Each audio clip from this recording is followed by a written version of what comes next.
Pas vorbullës ngjarjeve që shoqëruan protestat kundër armëve kimike siriane, që u mbyllën me refuzimin disi të detyruar të kryeministrit Edi Rama, një tjetër debat ka shpërthyer në media, veçanërisht në rrjetet sociale. Shumë kush flet për një fitore, madje shpesh të cilësuar fitore historike. Për herë të parë, pjesëmarrja e rinisë në një protestë kaq masive dhe paqësore, tërësisht jo partijake, konsiderohet si një sukses për reagimin qytetar dhe civil të një vendi që aspiron demokracinë e vërtetë. Për mjaft analistë, një sukses është edhe raporti i ri i krijuar që pas këtyre protestave mes qytetarëve dhe pushtetit. Çdo vendim pas ditës së sotme do ta detyrojë qeverinë të jetë më transparente, më e hapur, më e përfshirë dhe një pjesë të qytetarëve më aktiv dhe të vëmendshëm. Shkruan politologu Afrim Krasniqi në një analizë të publikuar në shqiptarja.com pak ditë më parë. Nga sot edhe komunikimi i kryeministrit me qytetarët do të jetë i bazuar tek një besim i ndërsjell dhe jo thjesht i bazuar në taktika apo manovra që i përkasin kohës kur opozita e dikurshme duhet të mbijetonte përballë një qeverie të paskrupull e përballë një populli që nuk kishte si të shprehte mendimin e vet. Shprehet Kristi Pinderi, aktivisti për të drejtat e komunitetit LGBT në Shqipëri.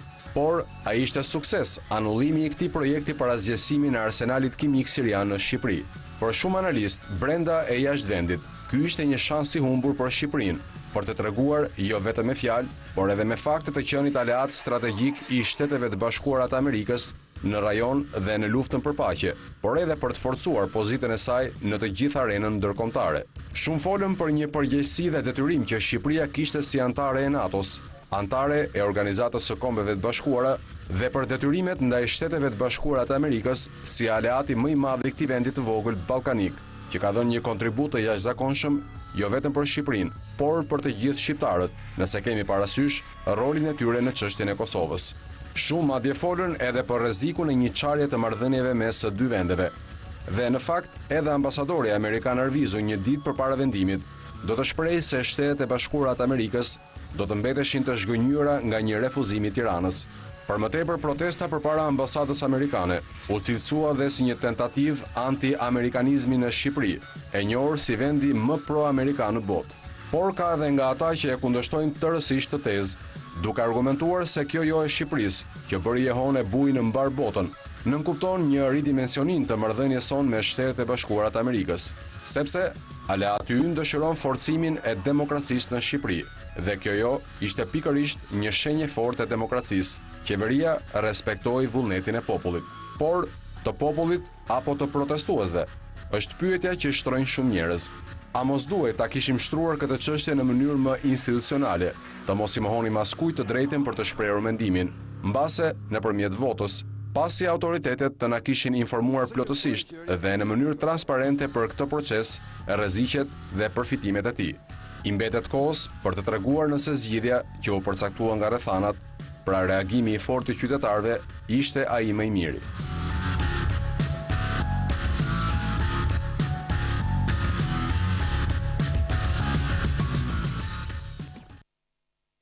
Mirëmbrëma e të gjithëve, mirë se erdhët në Airport. Debati për armët kimike duket se vazhdon të jetë ende interesant. Tashmë jo sa e përket vendimit, sepse vendimi u mor, Shqipëria i tha jo kërkesës së bërë nga Organizata e Kombeve të Bashkuara dhe Organizata për parandalimin e armëve kimike për të pranuar azgjësimin e armëve kimike siriane këtu në vendin tonë.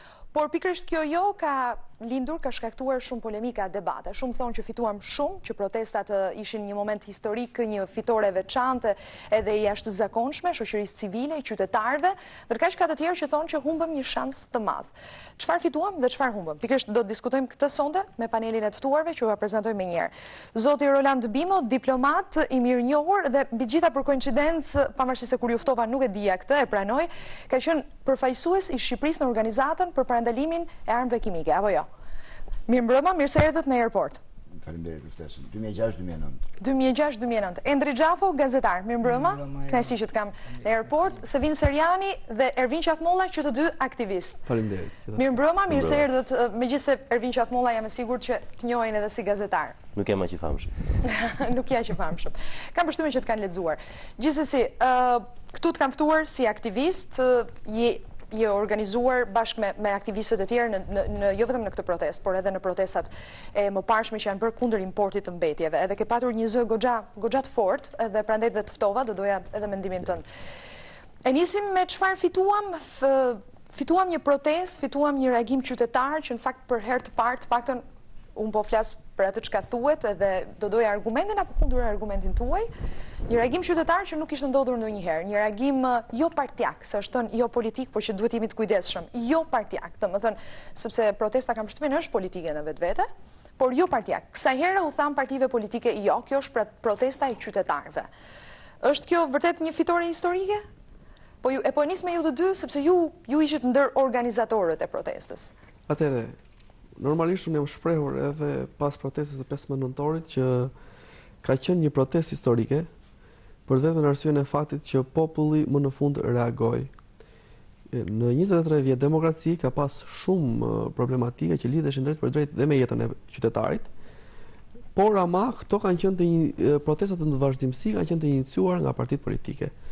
Ndërkohë, kësaj radhe, pra, kur kjo thyet epoka dhe me të drejtë e kam nisur dhe kam thënë e kam artikuluar për herë të parë studentën e nëntorit, realisht kam qenë unë që kam artikuluar për herë të parë studentën e nëntorit, por vetëm në arsye për treguar një epokë ndryshe. Pra, më në fund qytetari kishte atë lirtësinë për mos pasur më frikë, sepse ata u panë se sa shumë ishin në momentin e parë që një kaos ka qenë rëndësishme dhe cënonte drejt për së drejti jetën e qytetarëve të Shqipërisë, u bashkuan dhe u mblodhen dhe i thanë jo një zëri.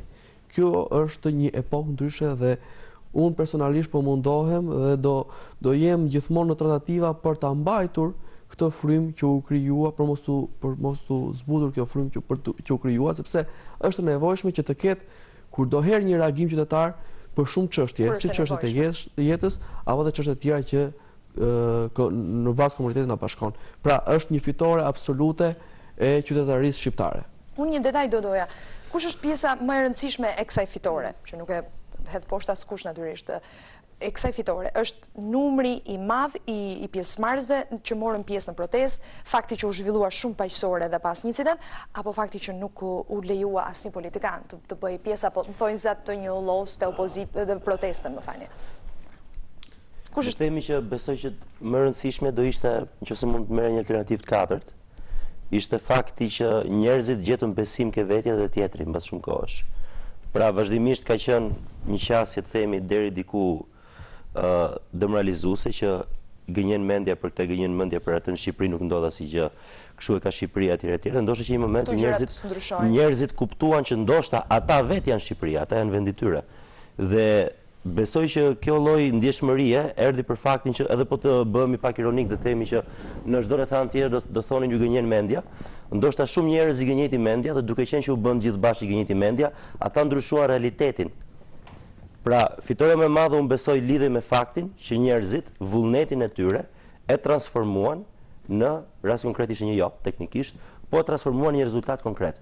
Dhe kjo është fitore shumë e madhe sepse ishte pa imagjinueshme më parë që ditë kishe qytete të tëra Shqipërisë dilin protest për çështje që ka pasur shumë protesta dikur, po asnjëra madje nuk ka pasur vetëm të iniciuar politikisht, por asnjëra nuk ka qenë kaq rezultative. Dhe ky ishte një rast që ishte edhe një mësim shumë i mirë dhe besoj që edhe kjo është një tjetër fitore e madhe protestë sepse tashmë ekziston një farë besimi i ri për të rritur, sidomos te të rit, që gjërat mund të ndryshohen. Dhe po mund të ndryshojnë. Mund të ndryshojnë dhe mund të parandalohen. Unë fakt në një intervistë 2 ditë më vonë protestës së 15 nëntorit kam deklaruar që ka qenë një fitore me 2 jo e me 1 po. Pse? Me 2 jo sepse ishte jo armëve kimike, ishte jo partive kimiko-politike, kështu e kam cituar dhe në intervistë, dhe ishte një po e qytetarizmit, e unitetit dhe e vendimarrjes. Pra, besoj se kjo e përkufizon jashtëzakonisht mirë se çfarë neve kemi arritur të fitojmë. Do të thënë ju nuk bini dakord që ishte ajo joja që u tha ishte me ata që e thon këtë gjë natyrisht me disa opinionistë apo analistë që thonë ishte një jo e detyruar disi e thën nga autoritetet tona. Atëre, unë këtu ishte një jo e detyruar, paktën nga leximi dhe i deklaratës së Zotit Rama ka qenë një jo e detyruar. Paktën kështu ka qenë perceptimi dhe po të shikoni dhe reagimi qytetar pasi ai ka dëgjuar fjalimin në kohë reale, kanë qenë të irrituar sepse dukej sikur do thohej një po. Dhe realisht vetëm fjalia fundit bëri atë ndryshimin e madh që nga po në jo. Do të thotë që tendenca e qeverisë shqiptare ka qenë për një po. Krahas kësaj, doja të thoja edhe diçka tjetër që kjo çështja e jos edhe e pos u duk qartësisht, domethënë, dhe presioni erdhi automatikisht nga poshtë. Dhe kjo nuk mohohet. Nga qytetarët. Po pikërisht këtu lind pyetja që natyrisht do t'ja drejtoj zotit Bimo.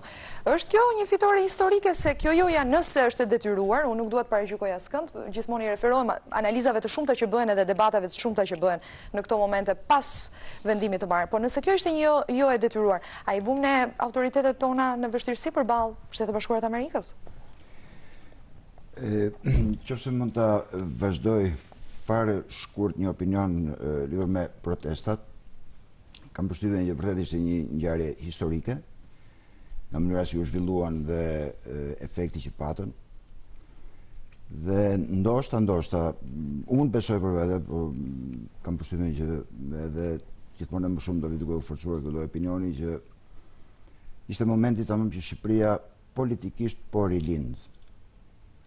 Qetë pa u kuptuar sepse proceset tilla nuk është se kanë një moment shkrepi aparati dhe fiksojnë, por janë një proces që vazhdon. Kështu që në këtë këndvështrim, mënyra si u zhvillua protesta, kauza që ngriti e tjera, dhe pse jo dhe rezultati që arriti, pavarësisht që opinioni im lidhur me rezultatin jo si pasojë e protestës, kemi mendim paksa më ndryshe nga kolegët, por realisht është një fitore historike për Shqipërinë në procesin politik brenda vendit. Këtu kam përshtypjen që të gjithë që kanë folur për këtë huaj dhe brenda vendit janë të njëjtit mendim. Pra këtë e kemi fituar.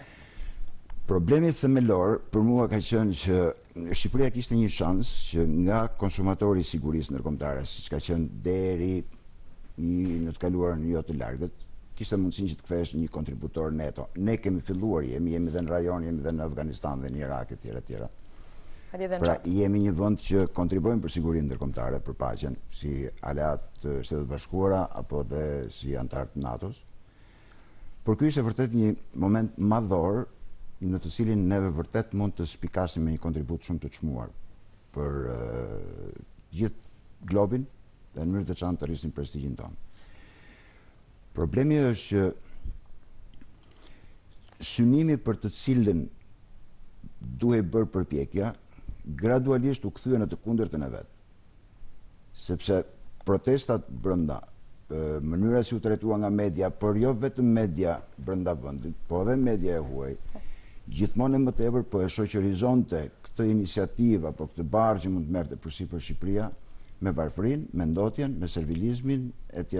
Pra, gradualisht, nga momenti i parë kur u bë publik lajmi dhe deri në momentin që përfundoi gjithë historia, në vend që të kishte një crescendo për atë që do të mundohej Shqipëria pikërisht për të përmirësuar imazhin, për të rritur prestigjin dhe përmes një kontributi konkret. Si mund të rrisë imazhin prestigjin Shqipëria? Ta mbaroj të them edhe për atë. Po duhet bëj argumentin që iniciativa ishte për të rritur prestigjin dhe po kthej në të kundërtën e vet. Kështu që për pasojë do kishte patjetër atë përfundim që pati, sepse nuk po e arrinte dot qëllimin. Domethënë kemi humbur prestigj? Dashje pa dashje? Jo, ne nuk është se kemi humbur prestigj, por nuk kemi arritur të rrisnim prestigjin në këtë shans që na u dha. Më duket. Po, Endre, lutem. Në atë se çfarë fituam, unë mendoj dhe bashkoj me të gjithë parafolësit që fitoi qytetaria. Po fitoria më e madhe, ajo që unë kam vënë me njësh këtu është që nuk erdhën mbetjet. Domethënë për ata që ishin kundër mbetjeve, fitoria më e madhe dhe më kryesore ishte që mbetjet lëndët kimike. As mbetjet nuk erdhën fatmirësisht, meqense vjet vëm një tjetër. Lëndët kimike nuk erdhën në Shqipëri. Sigurisht ato lëndë kimike po të vinin do të prodhonin mbetje, pastaj gati 10 fishin e tyre që ato duhet të largoheshin nga Shqipëria. Pra lëndët kimike nuk erdhën në Shqipëri, kjo është fitoria e madhe kryesore. Fitoria e dytë e kryesore është fitoria e qytetarisë. Kur them fitoria e qytetarisë, këtu ka një por sepse dalim tek ato që u humbën. Pra shoqëria civile e cila ishte në origjinë të organizimit në fillim fare të protestave dhe kam parasysh këtu që përveç Akipit që është Alianca kundër importit të plerave, ajo që u bën nismëtare për marrjen e firmave dhe përmbajtjen e një referendumi kundër importit të mbetjeve të riciklueshme në vend, që ishte një nga vendimet e para që qeveria mori për ta rrëzuar pra një vendim. Sepse kishte mbështetur kur ishte në opozitë. Sigurisht ishte bërë fushat për te, kishte mbështetur kur ishte në opozitë, sigurisht. Përveç akipit, pra shoqëria civile, një pjesë e saj u organizuar në një aleancë tjetër të quajtur Aleanca kundër importit, kundër Akil, Aleanca kundër importit të lëndëve të rrezikshme. Lëndëve helmuese. Akil.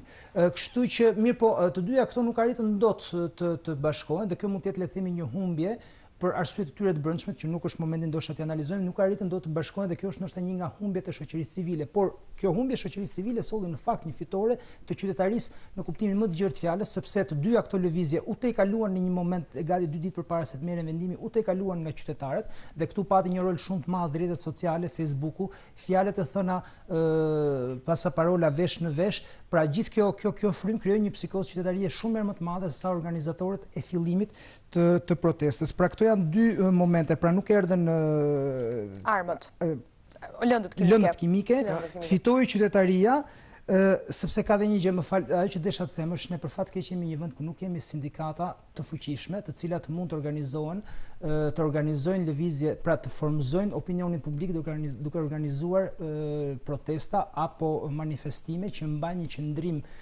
të caktuar politik apo ekonomik ndaj një vendimi të qeverisë, sikur se ndodh në çdo vend.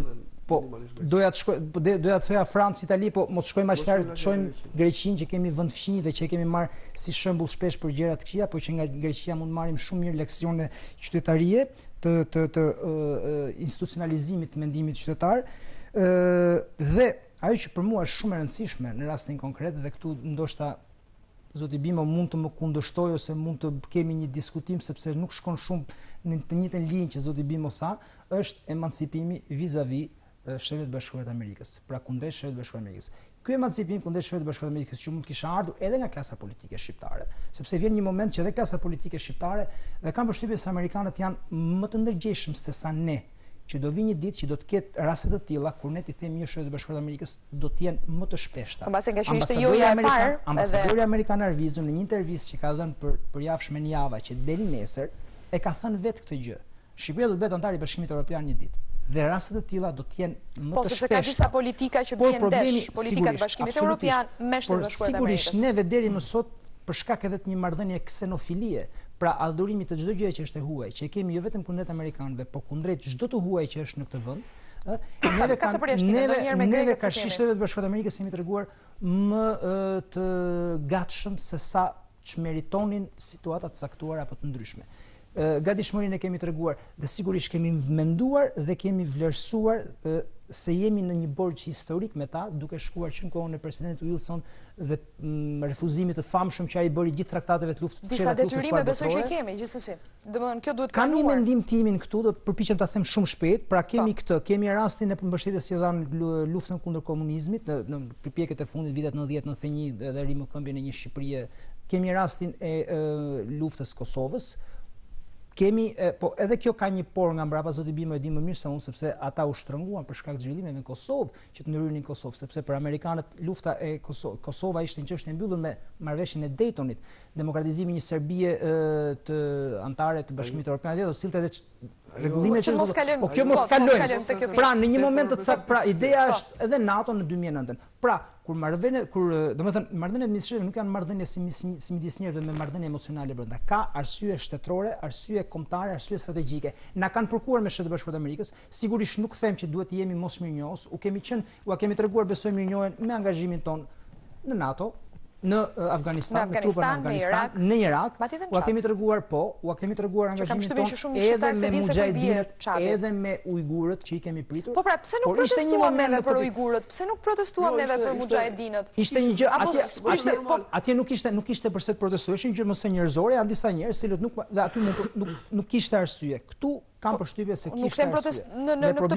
Dhe problemi që unë e fundit do ta mbyll, që unë shoh, që është një shans i munguar i politikës shqiptare, është që po shoh një top që hidhet sa nga njëri ekran nga tjetri se cili prej dy kahave politike, opozita apo qeveria, pas ka prishur marrëdhëniet me Shtetet Bashkuara të Amerikës. Është një retorikë që e shoh si nga kryetari i opozitës, zoti Basha, ashtu edhe nga kryeministri zoti Rama, që po përpiqen sikur të thonë Amerikës, shiko se e keqja nuk të erdhi nga unë, po e ke nga ai tjetri. klasa politike shqiptare shoh që nuk ka arritur ende do të emancipohet, kurse qytetarët shqiptarë dhe nuk kishte asgjë të keqe në organizimin e një proteste përpara mureve të ambasadës amerikane, dhe po ju them që një nga protestuesit ishte Lëvizja Mjaft, që është përfituese direkte e fondeve të ambasadës amerikane, dhe nuk e ka bërë për një qëndrim anti-amerikan, por sepse ishte një moment për t'i thënë që të dashur jemi miq, po miku nuk i sillen armët. Zoti Xhafa, do të kundërshtoaj, jo të kundërshtoaj, që të hidhe një ide ndryshe për të parë gjë. Çfarë humbën pastaj? Atëherë të shikojmë gjërat në dy plane. Unë kam qenë ndër organizatorët e parë të duke u bashkangjitur me disa organizatorë të tjerë, jo me të gjithë. Çfarë do të thotë? Lufta që shumë planshe. Pra, lufta, në sensin e fjalës që protesta ose se si u arrit kjo strategji, ose si u vendos të jetë kjo lloj proteste. Normalisht unë kam qenë kundra në dy vendime. E para është pse u protestua në ambasadën amerikane, nuk e shikoj si emancipim, më duket si ndryshim vëmendjeje. Për të vetëm ndryshim vëmendjeje. Pse? Neve kemi kontraktuar një qeveri. Unë nuk kam kontraktuar qeverinë amerikane. Nëse do kisha pasaportë amerikane, do kisha kontraktuar qeverinë amerikane. Pra në sensin që llogari i kërkojmë qeverisë tonë, protestojmë kundër qeverisë tonë. Në këtë sens, protestat ne i kishim parashikuar çdo ditë në orën 1, gjithmonë përballë kryeministrisë. Si ajo? Ishte jashtë programi protesta përpara ambasadës amerikane? Jo, disa nisëtarë të tjerë kanë protestuar. Si protesta është mjaft qytetare. Atëherë, totalisht Akili që kemi qenë pjesë ka qenë kundër protestës për shmangjen e kësaj ide. Një arsye që unë kam qenë iniciatori i kësaj proteste ishte sepse kishte dy nenet kushtetuese të shkelura. Pra duhet të shikojmë edhe nga anën tjetër. Fakti që ishte hedhur në ajër një vorbull, një rezes, ndërkohë që qytetarët shqiptar nuk kishin marrë asnjë veprim. Dhe kjo çoi gjithmonë në kaos, Mungesa informacionit. Mungesa informacionit që parashikuar në kushtetutë. Që është parashikuar në kushtetutë mbas tenit. Që mbase po të kishim pak më shumë informacion mbase gjërat do kishin. Qeveria ishte përgjegjshme kryesore për të informuar, duke thënë që shikoj kemi këtë, apo duke i parë gjërat shumë herë, duke mos e konfunduar popullin. Sepse ajo që i dha më shumë bujë protestës ka qenë mos reagimi në kohë i qeverisë dhe lënia në mënyra të pyetje të mundshme, jo sa të na maj krahët, jo si ta bëjmë, jo qysh ta bëjmë. Tani kemi dërguar, kemi kontraktuar 140 deputet të qeveri dhe 140 deputet kanë kontraktuar qeverinë për na qeverisur. Dhe kur del pa siguri një politikan, atëherë imagjinohet se si mund të jetë kjo amplifikuar në popull. Mos harroni një gjë, duhet jo për t'i dalë në krah kryeministrit apo kujdo që kishte, po ai e kishte kryesisht fjalën e fundit për të thënë. Por mos harrojmë që ka pasur 3 telefonata me John Kerryn. Ambasadori amerikan ka dalë dhe ka thënë top story, misioni i shikuar, ka thënë që do të zhgënjeheshim shumë në rast se do të thuaj jo. Patë dhe nota shantazhi ajo. Ajo jo ka pasur nota shantazhi. Pra janë zhgënjur Shtetet Bashkuara të Amerikës. Unë interpretoj si shantazh. Edhe formë tjetër. Ajo ka qenë, ai ka qenë një shantazh i pastër. Ai për pak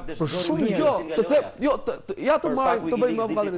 Po sikur të interpretojmë datë që kanë dalë zërat që ka një kontratë firmosur dhe të dy kanë qenë politikisht, domethënë dhe opozita dhe opozita kanë qenë dakord. Dhe kur kjo rodhi dhe shoqëria organizuar, ose do vi jashtë kontrollit. Pra, do të thotë që ka pasi diçka të nënshkruar apo të përfolur, një farë sigurie dhe të nënshkruar mbase jo, po gjithsesi nuk kemi dikë nga qeveria që na e thot apo jo këtë gjë. Për mendimin tim ka dashur të thojë që or zotri, mos u tallni me neve qeveritarët, i referohem qeveritarët, domethënë lidhje midis dy shteteve. Mos u tallni me neve një herë po edhe një herë jo. A ka mundësi të jetë kjo? Pra, ju mbështesni atë ide që hodhi Akili që në fillim që qeveria shqiptare është, se në fillim Akili tha, duhet ta themi dhe duhet ta kujtojmë publikut, që qeveria shqiptare është ofruar vetë. Më pas ambasadori amerikan doli dhe tha jo, ja kemi kërkuar neve, pra nuk është se është ofruar qeveria shqiptare. Tani ju po. Kjo nuk u merr vesh, kur do doja pak të lutem, do doja pak mendimin e zotit Bimo.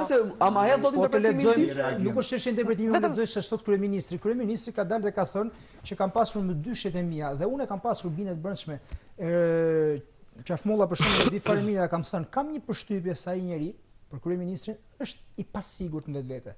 Dhe kam përshtypjen se dhe kjo ka qenë dhe vazhdet Hakim Sodek sa ditë si bindje dhe e shoh të artikuluar dhe prej tij në intervistën e parë që dha më njëherë mbas jos që dha, që ai ka pasur dilema dhe sikur në një farë mënyrë është konfortuar, ka gjetur një farë rehatie tek protestat, sepse shkonin i jepnin Pra ka dashur brenda për brenda ti të thotë jo, por ndërkaq që është gjendur në një pozitë të vështirë për të thënë jo.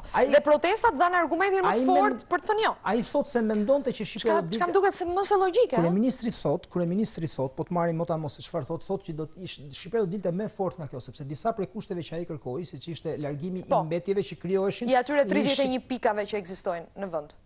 Bra, i mbetjeve në vetvete që krijohen nga përpunimi dhe nga pastrimi i substancave kimike, krijonin një 10 fisht mbetje, ato do të largoheshin, do të heqeshin jashtë. Do të pastroheshin 31 hotspote që ka Shqipëria, edhe kjo ishte pranuar. Problemi ishte që kjo peshonte pastaj çështjet imazhe dhe zoti Bimo e tha me të drejtë. Më ju kujtoj për shembull ka qenë një shkrim i jashtëzakonshëm i Los Angeles Times, i cili në një farë mënyrë tallej me jo tallej, po domethënë ishte e trajton në Shqipërinë në mënyrë shumë të denjë, sepse thoshte se Amerikës si është dashur për punrat e veta diplomatike të pista, gjithmonë një vend ka ngritur dorë dhe kjo ka qenë Shqipëria. Pra kriju edhe në opinionin ndërkombëtar apo dhe Le Monde që Shqipëria thotë po gjithmonë. Kështu që domethënë kryeministri un kam përshtypjen, po edhe kjo mbetet përshtypje personale që ka qenë i dyzuar. Nuk është se ka qenë i qartë në atë që, kështu që besoj ekzistojnë të dyja. Unë nuk e hedh poshtë të tënde, por nuk mund ta hidhni poshtë këtë. Jo, të gjitha janë, të gjitha hamencimet janë. Për mendimin tim, hamencimet janë krejt normale dhe të natyrshme. Ne do të gjykojmë mbi bazën e atyre që thuhen. Përpara se të kaloj një koment për atë që tha zoti Xhafo lidhur me politikën shqiptare, do të thosha që Shqipëria shpresoi të dalë më fort nga kjo histori në një dimension që për mua është jashtëzakonisht i rëndësishëm. Ne vim nga një trashëgimi ku besimi i qytetarëve tek autoritetet është deficitar, po them, për ta zbutur, për të mos thënë që është shumë i dobët. Dhe në qoftë se nga kjo histori besimi i qytetarëve tek autoritetet e tyre do të fillojë të rritet, fillojmë Jo, s'ka pse të bjerë në këtë rast. Në këtë rast nuk ka të është mirë që ta marroj tjetër mendimin se ngatron, ndaçet edhe le të bjerin. Nëse ju doni që të bjeri, le të bjeri, nuk e di. Unë po them, është mirë në një shtet normal demokratik, nëse qeveria votohet, është mirë që qytetarët kenë besim te autoritetet e tyre dhe jo kur kryeministri deklaron një gjë, unë trit mendoj që ky e tha këtë se ka një interes tjetër. Jo, më përshtat, kryeministri ka atë interes me atë bazuar në atë që po shpreh. Nëse ka thënë që Shqipëria nga kjo do dilte më fort, ai beson që Shqipëria do dilte më fort. Nëse beson që është hequr nga kjo se mbeti vetëm Shqipëria në këtë iniciativë, do thotë që mbeti vetëm. Nuk ka pse të shtrëhollojmë fraza se ambasadori amerikan me këtë dështë të nënkuptonte atë dhe ne gjykojmë mbi atë që dëgjojmë faktikisht. Tjetër gjë pastaj se dhe një koment fare të shkurtër lidhur me atë, se për mua është jashtëzakonisht e rëndësishme një moment që është kapur shumë pak. Dhe nuk kam qenë asnjëherë dakord me të konsideruarit të klasës politike shqiptare si një etër. Ka një dallim esencial. Me 15 mars 2008 kemi një kryetar të opozitës që i rreh shpatullat kryeministrit dhe i thotë të dalim bashkë në kjo situatë. Dhe kemi një situatë në mesin e nëntorit të këtij viti ku opozita nuk bëhet bashkë me qeverinë për një çështje madhore për Shqipërinë. Dhe në fond, Shqipëria nuk do të ketë asnjëherë sukses. Asnjëherë nuk është bërë bashkë. Shqipëria nuk do të ketë asnjëherë sukses në arenën ndërkombëtare, në qoftë se në politikën e jashtme nuk do të ketë konsensus. Për gjëra që kanë rëndësi kombëtare, rëndësi në këtë sens. Sepse ishte ai qëndrimi i opozitës në mars të 2008. Sepse vdiqën njerëz. Jo. Si vdiqën njerëz.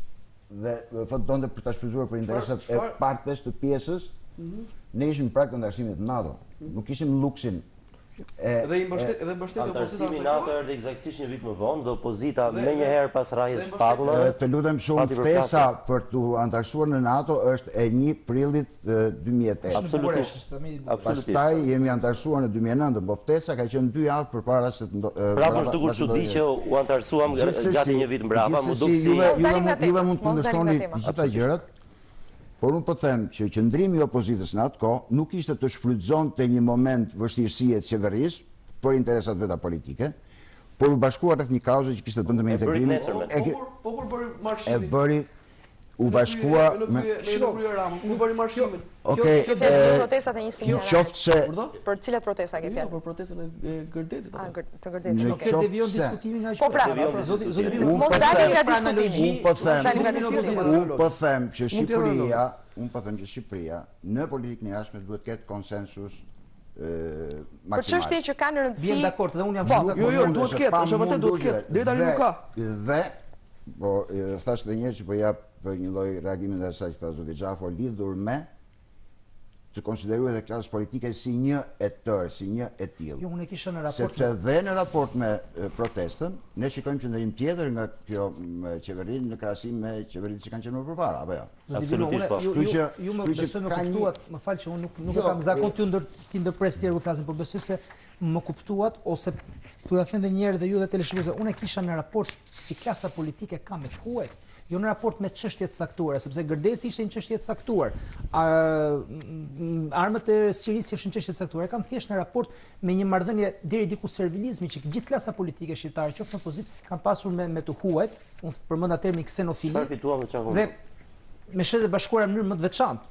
Që të rikthemi edhe një herë temës, thjesht të ndaj dhe me ju dhe me publikun. Besoj duhet ta keni parë këtë lajmin që në fakt ka dalë nga shtëpia e Bardh që presidenti amerikan Barack Obama mirëpret qëndrimin e Slovakisë dhe duket se do të ndihmojë Slovakia në këtë procesin e anësimit të armëve kimike. Ka dalë një deklaratë, në fakt nuk kemi një qëndrim nga vetë Slovakia, por është një deklaratë e shtëpisë së Bardh, thotë në një komunikat të shtëpisë së Bardh thuhet se në takimin me kryeministrin slovak, ku merrte pjesë dhe zëvendës presidenti Joe Biden, Obama ka diskutuar mundësinë e shkatrimit të këtyre armëve dhe ka mirëpritur interesin e Slovakisë për të kontribuar në përpjekjen ndërkombëtare për realizimin e këtij qëllimi. Si do shkojë Slovakia s'ka zdet?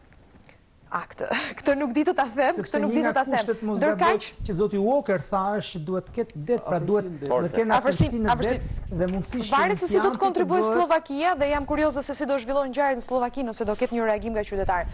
Një gjë tjetër që desha të ndaj me ju gjithmonë për t'ju rikthyer edhe temës së debatit që diskutojmë është që është folur shumë pas refuzimit që bëri Shqipëria. Në vonë, të paktën mediat ndërkombëtare, unë nuk e di nëse e keni parë dhe ju kështu, po të paktën mediat ndërkombëtare që në një farë mënyrë Shtetet e Bashkuara të Amerikës mbeten pa një lloj alternative tjetër sepse kishin shpresuar shumë që Shqipëria të pranonte azhësimin e armëve kimike. Dhe që vetëm 2 ditë më parë, mos gabojmë, Reuters publikoi lajmin që po mendohet një strukturë offshore pranë mbi det, pranë ujrave siriane, sepse nuk po dinë çfarë zgjidhje tjetër të gjendet pas refuzimit të Shqipërisë. Çka në fakt për mua, për mendimin tim, mbi shpatulla një përgjegjësi shumë të madhe Shqipërisë. Pra, ne pas kemi qenë alternativa e vetme e Shtetit Bashkuar të Amerikës. Unë nuk mendoj vetëm 2 sekonda ta përfundoj. Jo, dakord, po. Kam tentuar. Ka ishte pa drejt thua Shqipëria ishte vetëm Shqipërinë. Absolutisht, këtë mendoj dhe unë. Kam tentuar të komunikoj me email natyrisht, është pak e pamundur me zëdhënësin e organizatës për parandalimin e armëve kimike dhe fatkeqësisht nuk deshi të komentoj shumë për sa i përket vendimit të Shqipërisë, as përgjigje nuk i ka dhënë shumë pyetje të tjera që i kanë bërë. Tha vetëm diçka interesante. Një detaj, regjia kanë nxjerrë dhe emailin e Christian Cartier, kam përshtypjen nëse është okay e emri, domethënë i shqiptuar. Pra, detaj interesant i këtij emaili është që thotë zotëria që opsioni pra alternativa e azhësimit të këtyre armëve në offshore, pra në një strukturë offshore për gjithë publikun, pra një strukturë që vendoset mbi det si ato të naftë kërkuese, është një alternativë që po diskutohet prej kohësh. Pra nuk është se domosë është e madhe të thuash që Shqipëria që pas ka qenë vetëm alternativë për azhësimin e këtyre armëve dhe tani u bobo çdo bëhet, nuk po gjendet asnjë vend dhe nuk po gjendet. Pyetja që parashtrohet, Shqipëria është vetë ofruar apo jo? Këtë gjë duhet natyrisht. Sepse momentin e parë që bëjmë këtë pyetje, atëherë kalojmë në dy drejtime të kundërta. E kupton? Që Shqipëria nuk ka qenë alternativë vetme, por u vetë ofrua, u tërhoq dhe bëri që të mund krijonte një efekt domino në shtetet e tjera. Nëse u vetë ofrua këtë mund ta konfirmoj ose mohoj vetëm qeveria, vetëm kryeministri, sepse kishte mungesë informatori në vazhdimsi. Dhe derisa ka mungesë informacioni vazhdimsi, ke një deklaratë ambasadorit amerikan i cili tha që ja kërkuam ne Shqipërisë. Po, edhe si ka reagimi i parë i Shqipërisë? Sigurisht ka qenë një pohim. Dakor. Dhe vetë kryeministri është e madhe të kaloj kush e hodhi i parë, sepse unë mund bëj një kërkesë ty. Po di sekond, nuk është puna kush ngre tonin e zërit më shumë. Jo, një sekond, ta mbajmë tonin e zërit ulur se nuk është garë kush ka timin më Jo, unë lart. kam tonin e lartë, kështu që Ideja është që praktikisht se mbeti diskutimin po flitin pra për fitoret apo për humbjet, para se të kalohet diskutimi ke gjeopolitika. Çështja e protestës në ambasadën amerikane, që është çështje shumë e rëndësishme, dhe unë besoj që pjesë e fitoreve, sepse për herë të parë u te kalua ky kompleksi folklorik i dashurisë pa kushzuar me cilin do shtetësh, rasti konkret Shtetet e Bashkuara të Amerikës, dhe fakti që jo është e pamendueshme që ti edhe të thuash diçka, ka pas raste, madje ka qenë raste workshopi që mbaj mend dikush pati një kritik, domethënë rreth qëndrimit amerikan për X çështje dhe pati njerëz që dolën nga salla, se nuk mundej ata dëgjonin me veshët e tyre, të vazhdonin që ndronin në të njëjtën dhomë ku shaj Amerika. Kështu që sigurisht që ishte diçka interesante, jo për shprehur anti-amerikanizëm, si kundër rendën disa përgjithur celulën anti-amerikane. Fakt doja sa do të pyesja për argumentat e tua, duke qenë se je arrestuar tek ata që protestuan. Jo, ekziston celula anti-amerikane, quhet nëntori kuq, e shpikëm një tani, me që diskutua anti-amerikanizmi, edhe jo, është për argëtim sigurisht. Dakor, për te argëtimit, për ata që ju akuzojnë për tentativë anti-amerikanizmi? Po, cili është argumenti? Ky është një kompleks folklorik, e them edhe herë, është ky niveli akoma që kush flet kundër Shtetet Bashkuara etj është anti-amerikan dhe nuk mund të guxohet, ti mund të flasësh kundër kujdo, nuk mund të hedhësh prosh vullnetin, kështu ta kufizojmë qeverinë shqiptare. Ishte e rëndësishme për t'i dhënë një mesazh njerëzve për të thënë që po, pavarësisht cilët janë palët e përfshira, nëse diçka është në vullnetin e popullit, njerëzit duhet ngrihen edhe ta thonë këtë. Le të jetë kushdo. Qelluan Shtetet e Bashkuara të Amerikës, mund kishte qenë dikush tjetër. Prandaj ishte e rëndësishme. Kam përshtypjen që nuk mund të protestosh për atë që përfaqësojnë Shtetet e Bashkuara të Amerikës si vlera. Absolutisht, po. Mund të protestosh për politika të caktuara, për veprime të caktuara, nuk u protestua, protesta ishte Protesta ishte mosnajsillja. Diku dua të dalë. Protesta, gjithë protesta në përgjithësi për shiat, kam përshtypjen që ka qenë dhe më kujtohet tash duke dëgjuar kolegun, që jo shumë e mirë informuar se për çfarë po protestohet. Po një fjali ka që mos na sillni armët e sërish. Arsye që unë ja përmendëm përpara. Arsyeja që unë protestova ishte sepse s'isha informuar. Sepse dhe informaciona vinte nga mediat e përgjigja. Jo, një ndër. Aty në protesto. Të lutem, shumë një ndër e përcaktova. Dhe protesta nuk thanë jepni informacion, po thonë që duam armët kimike, pa e ditur se pse është. E kam përmendur në protestë dhe kanë qenë 3-4 zërash në të njëjtën. Shërimi i kryeministit është shumë i qartë. Në proces nuk mund të kishte informacion. Në qoftë se do ishte përfunduar procesi, do dilej për një debat publik me publikun, me parlamentin. Vetëm një sekond. Në qoftë se negociatat do kishin arritur të prodhonin një plan operacional se si do të veprohej, dhe kam përshtypjen që pika decisive e gjithë kësaj historie që po diskutojmë ne ka qenë se çdo ç'mund të bëhet me ato që mbeten. 10.000, 13.000 deri në 18.000 tonë. Një plan ishte që do dërgoheshin në Francë, paktën që krijoheshin paktën 10 fishi i asaj që ekzistuese, nëse i bëj fjalë për 1 tonë, do bëj fjalë për 10 tonë. Sepse për sa i përket sigurisë së operacioneve, sot në botë janë shkatruar rreth 40.000 tonë në harkun kohor të 50 viteve të fundit. 20 sa mijë tonë nga amerikanët dhe pastaj nga vendet tjera. Në kushte absolutisht të sigurta, me mbikëqyrje të organizatës së specializuar, prioriteti i të cilës është ruajtja e shëndetit dhe ambientit. Pra nuk mund të ketë shkatrim të armëve kimike në dëm, se në qoftë se dëmtohet shëndeti dhe ambienti, atëherë ato armë mirë janë ashtu siç janë, se sa të dëmtosh shëndetin. Pra ky është prioriteti i gjithë organizatës për ndalimin e armëve kimike.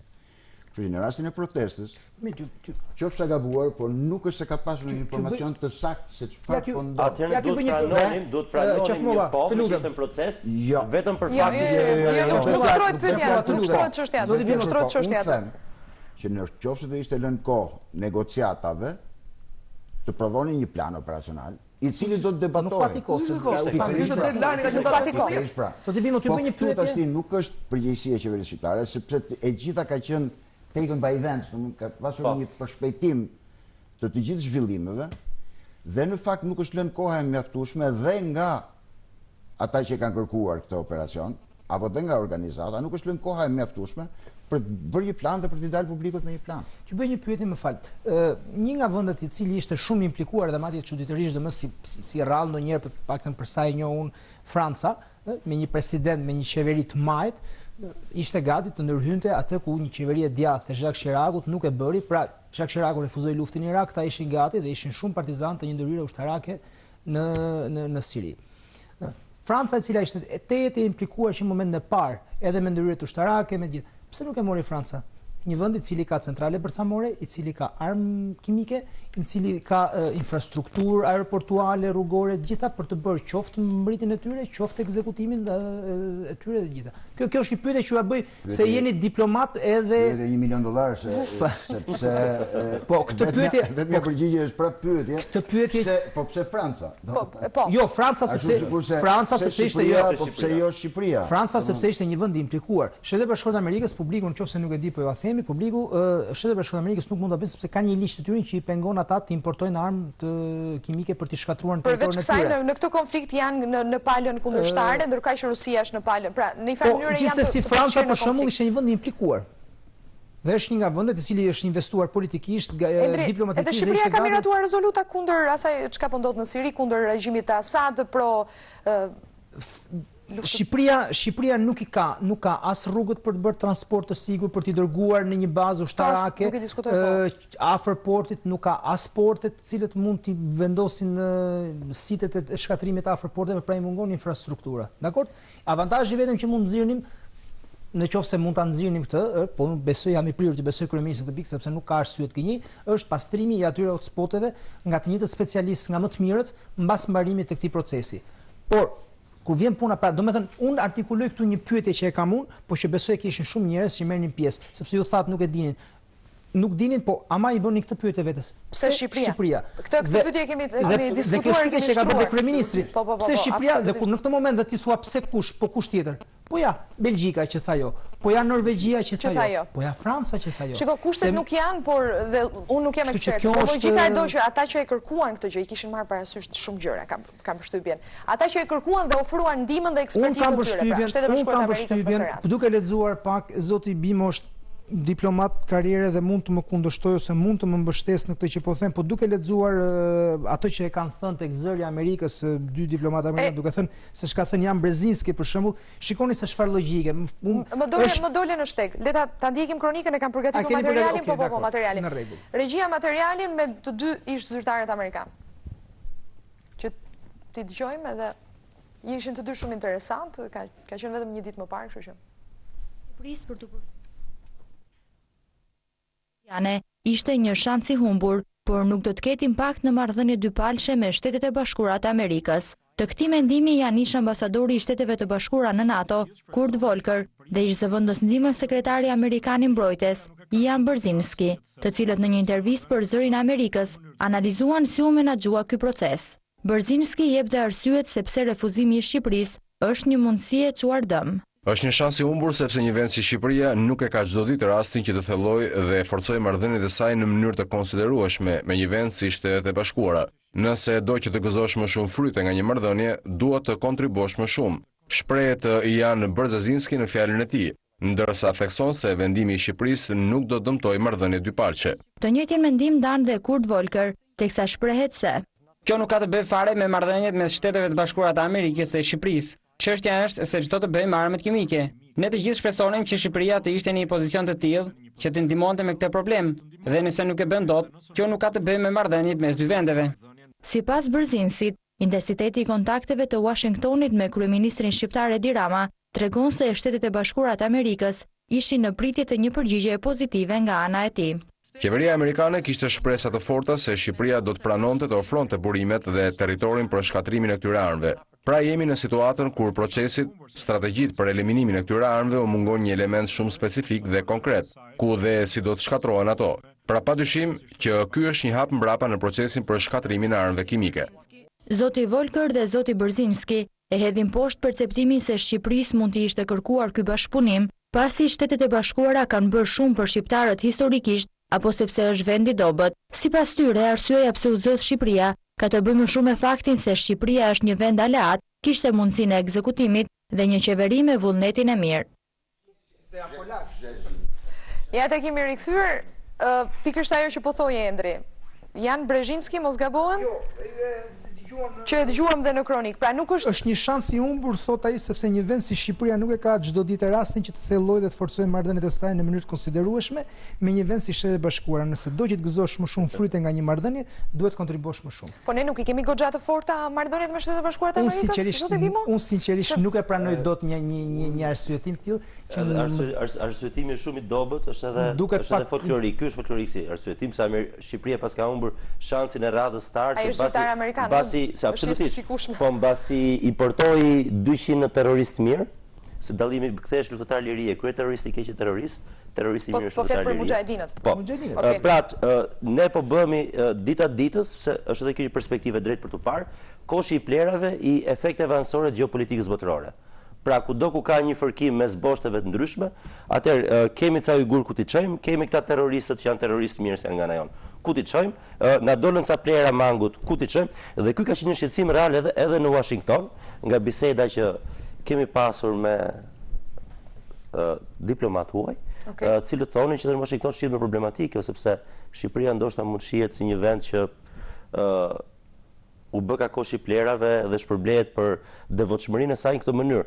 Dhe besoj kjo ka qenë një motivacion shumë i fortë për qytetarët shqiptar dhe mbi gjitha për të rinjtë që kanë qenë radhën e parë, sepse ata dhe po mos kanë qenë fort të informuar mbi efektet e sarinës kur përzihet me ujë apo kur është në gjendje gazi, të paktën e kishin sensin e dinjitetit dhe sensin e krenarisë për të thonë po, ne mund të themi jo. Dhe ishte një jo e fortë. Mirë të rinjve janë shkolluar në Europë. Absolutisht. Po shkollohen nga interneti, jo? Jo se janë anti-amerikanë, por kanë gjithsesi një qëndrim më pak folklorik dhe më të distancuar. Francezët nuk janë mosmirënjohës dhe nuk e harrojnë, sepse intervista që ambasadori amerikan ka dhënë për javën dhe që do dalin nesër ka një batut perl për mendimin tim, po perl në sens negativ, apo e them ironik, që mos harroni se kush ju ka qëndruar pranë për 100 vjet.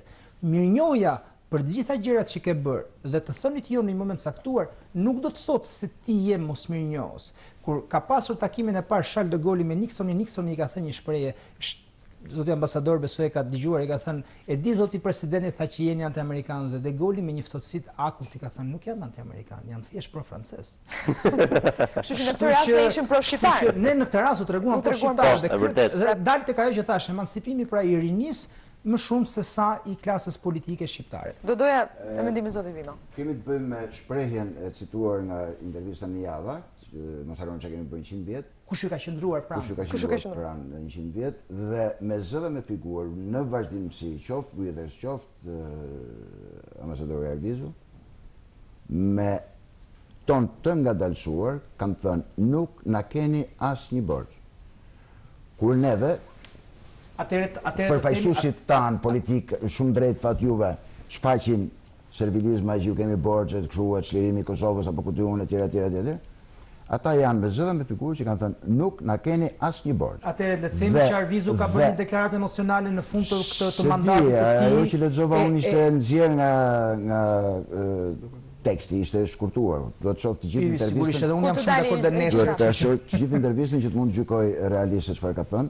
Se ndonjëherë një fjali e vetme. Ajo që mendoj unë, amerikanët gjithmonë janë shumë të kujdesshëm për të bazuar marrëdhëniet me shtetet e tjera në vlera, në qëllimet përbashkëta, në objektivat përbashkëta. Dhe është mënyra jone të perceptuarit gjërave që amerikanët duan X lider në Shqipëri apo duan X politikan, mbështesin X. Amerikanët kanë vetëm marrëdhënie institucionale dhe edhe me kryeministrin do ta nderojnë dhe respektojnë si kryeministri i Shqipërisë apo për ato vlera që ai mbat. Sigurisht se kjo është interesante, dalin pastaj se çfarë humbëm. Dhe nuk flasim për ato çfarë humbëm. Dhe nuk ka sens për një shtetar amerikan të bazojë marrëdhëniet me Shqipërinë në X person apo në Y individ.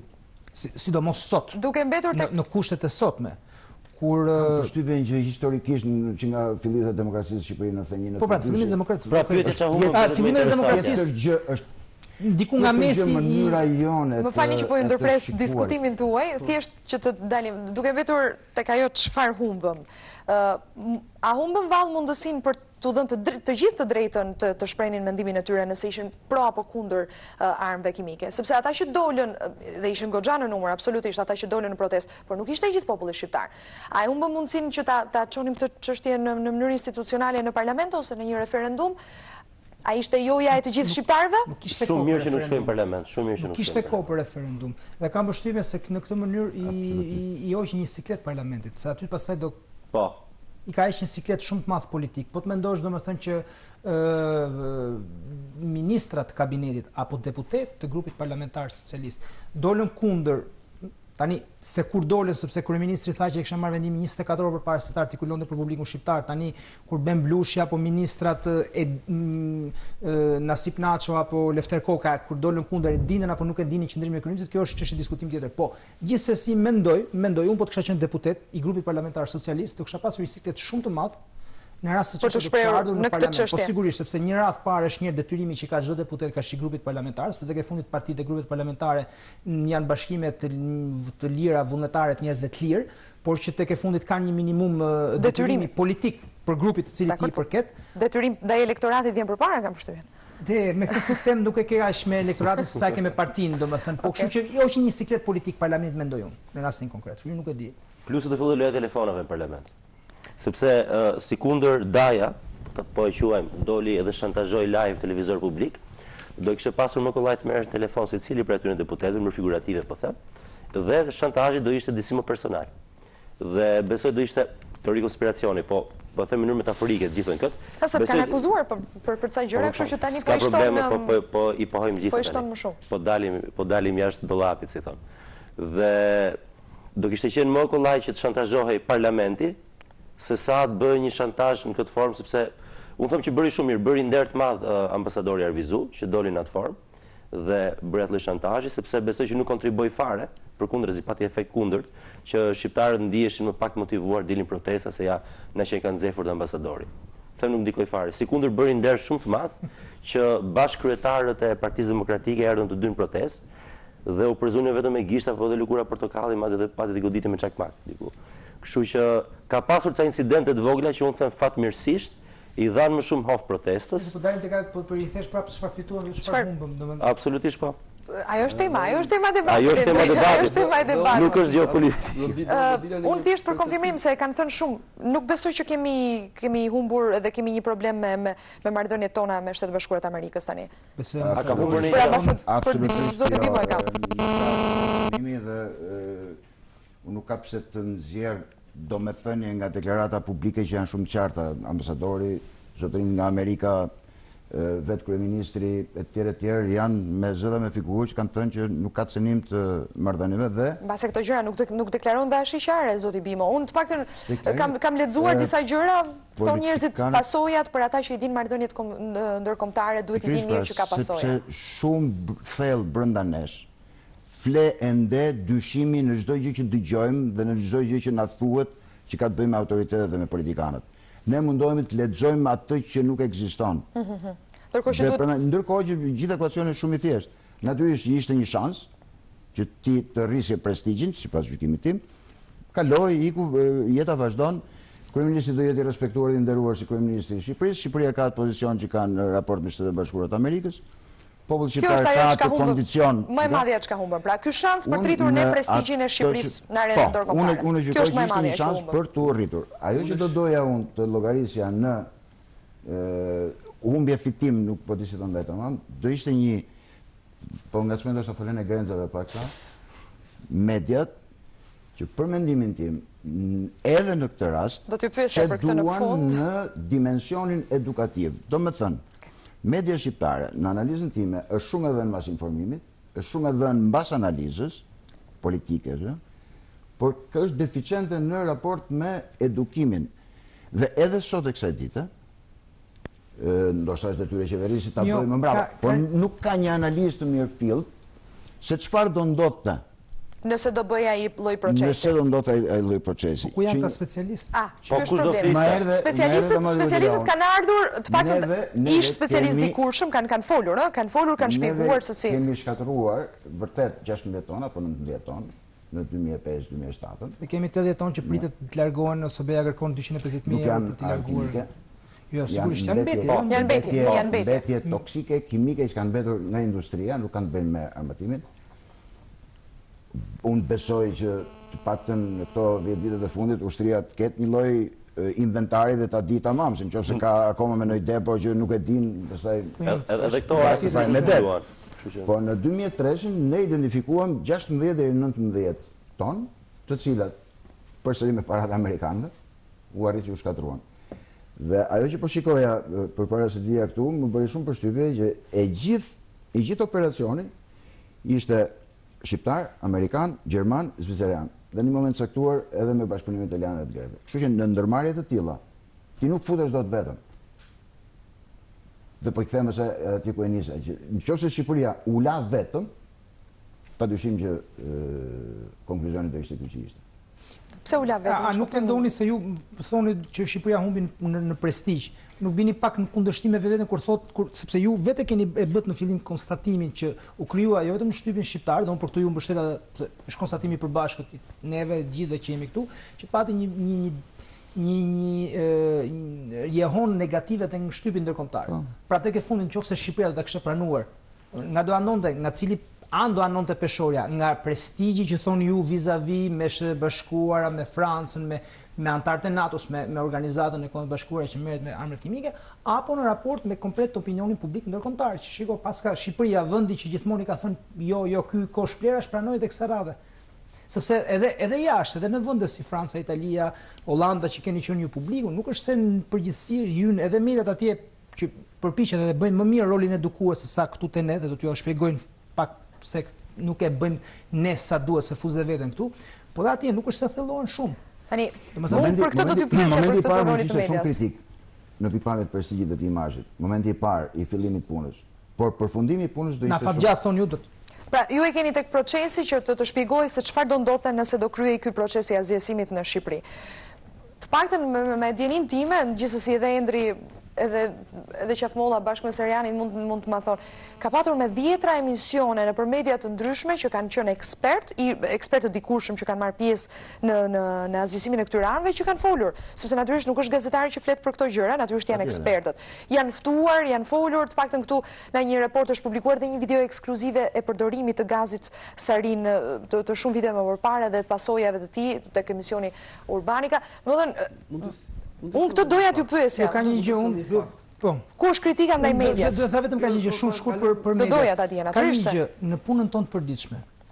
Më ka qelluar mua personalisht të kërkoj dikë që ka pasur dorë në një gjë të caktuar, ka qenë autor teknik i një ligji të caktuar dhe ka refuzuar. Pra në Shqipëri është shumë e vështirë të mund të marrësh të bësh pjesë e debatit publik, qoftë edhe në rolin e një shpjeguesi të thjeshtë, një njeri i cili është specialist i fushës.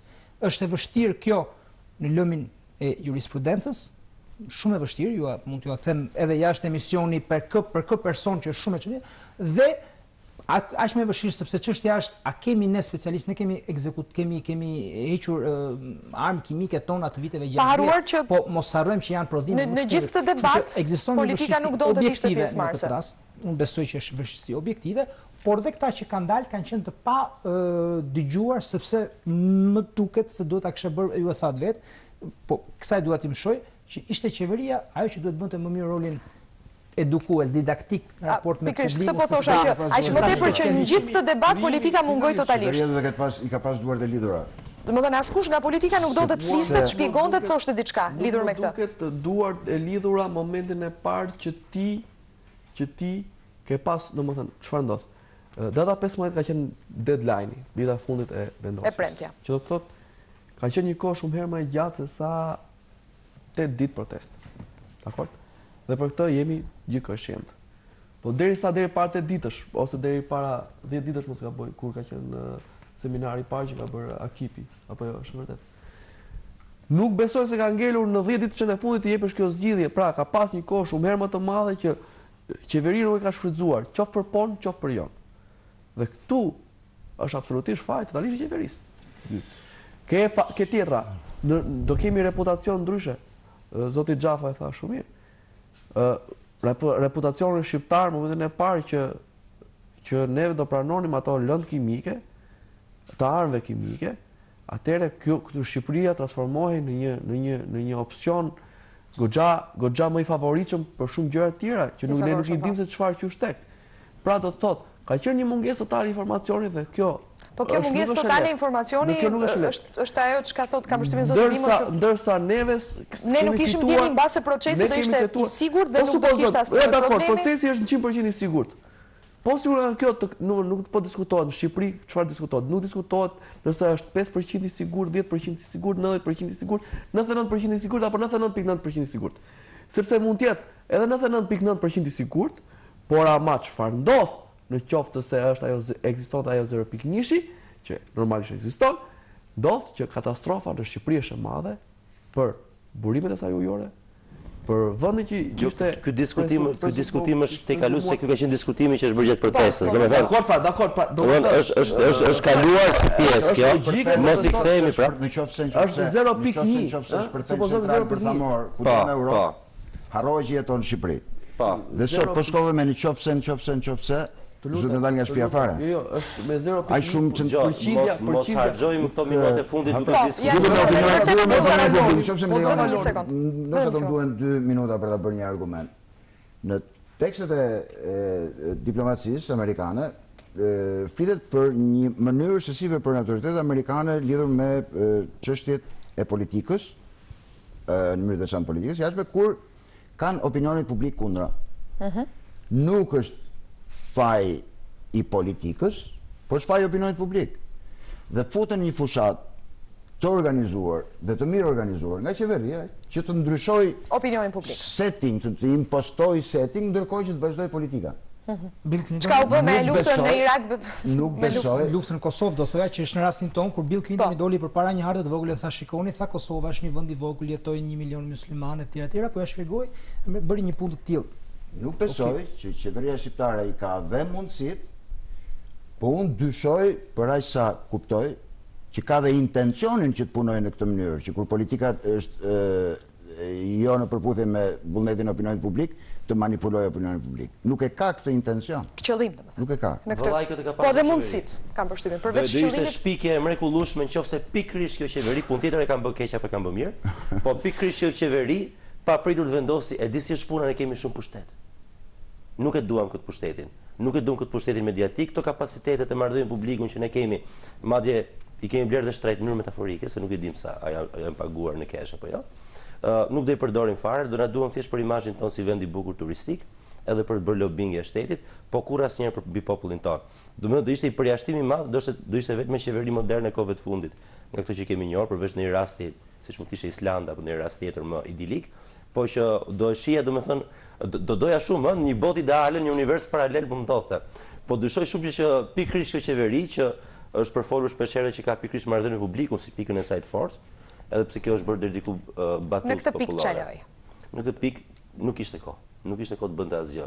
Ishte aq e shpejtë dhe mos harrojmë që nga reagimet e para kur bëhesh fjalë për disa dhjetra persona, pa pritur u përshkallëzuan në qindra dhe pastaj në mijëra, domethënë dhe në mbar vendin. Edhe kushdo të ishte, mos kalojmë në emra se na del muhabeti ndërtim tjetër pastaj. Automatikisht do ishte pasur pamundur të reagonte. Ndoshta ka pasur disa tentativa, po do të them që zgjedhje shumë dobta ato që dolën vërdall duke mbrojtur opsionin e importimit të armëve, edhe si individ, por nga ana tjetër duhet shpreh kënaqësi personale që të paktën këtë studio nuk kemi individ që do na dalin me teorinë e çekut të bardh, shoqërizohet, ka qenë një diskutim shumë konstruktiv, nuk ka pas 12 miliard dollar, apo si shpërblim për apo ishte edhe diskutimi tjetër i që humbëm çmimin Nobel për paqen për Shqipërinë, këto janë karagjozllëqe të gjitha dhe është turp që çmimin Nobel e mori pikërisht ajo organizata e mori këtë vit, kështu që ishte shumë mirë që të paktën debati që të më konstruktiv shumë kisha imagjinuar. Minuti fundit, çfarë humbëm, çfarë fituam nëse kemi harruar ndonjë gjë? Jo, unë nuk thash çfarë humbëm, do ta them, do ta shfrytëzoj në pak atë kohë time të shumë shkurt. Ndoshta kryeministri ka humbur një vizitë në Shtetet Bashkuara në Shtëpinë e Bardhë.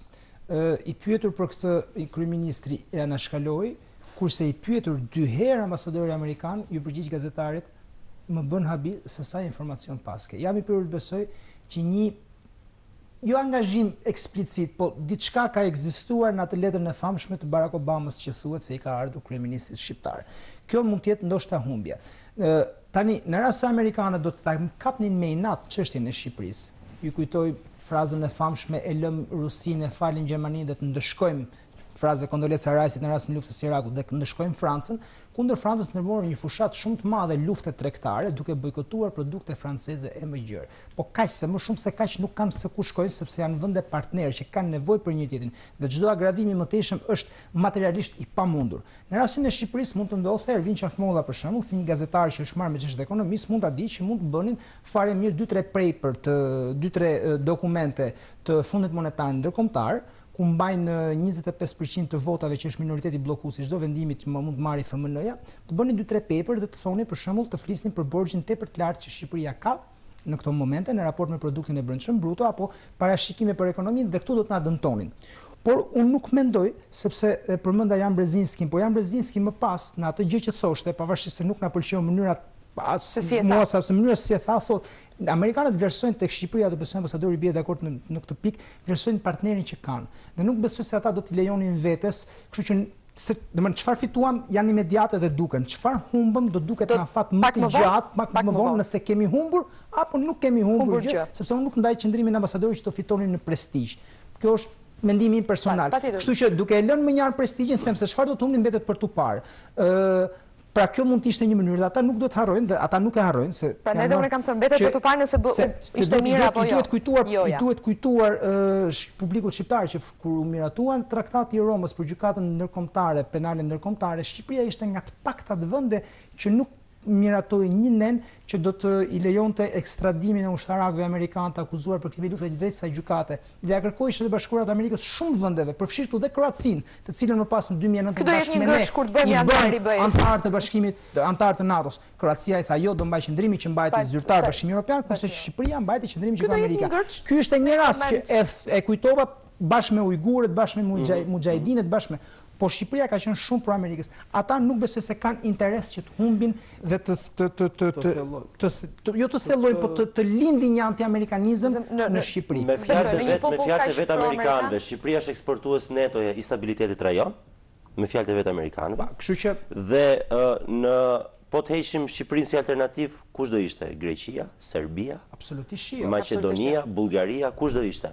Domethënë Greqia ka një vend ku ka një ekstrem të madh shumë të fuqishëm dhe opinioni ka një pjesë të tërë të opinionit grek që janë anti-amerikan, gjë që në Shqipëri nuk janë, edhe ata që morën pjesë në protestën përpara ambasadës amerikane janë thjesht emancipuar, por jo anti-amerikan.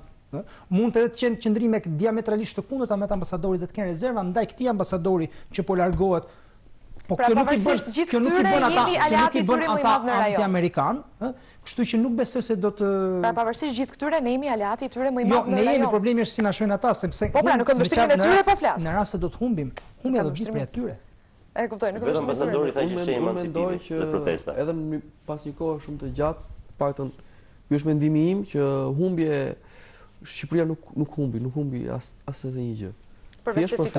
Thjesht fitoi një autoritet të vendosur mirë në Ballkan. Të shohim se borxhi ka shkuar, do shkojë në 73% produktit brendshëm bruto. Mbyllja duke thënë që marrëdhëniet me Shtetet Bashkuara të Amerikës janë jashtëzakonisht të rëndësishme për Shqipërinë, edhe për shqiptarët në rajon. Dhe ne duhet bëjmë çmos që këtë trashëgimi të vyer ta vazhdojmë ta kultivojmë dhe ta forcojmë. Edhe të kemi kujdes në të ardhmen për çdo lloj situate të mundshme. Ju falenderoj shumë që ishit në Airport sonte. Faleminderit që ndat me publikun të gjitha mendimet kundër dhe pro, çfarë humbëm dhe çfarë fituam. Kjo ishte tema e diskutimit. Falenderoj zotin Roland Bimo, Endri Xhafo, Ervin Qafmolla edhe Sevin Seriani. Faleminderit edhe juve që na ndoqët. Nga unë Eriona Rusit, natën e mirë.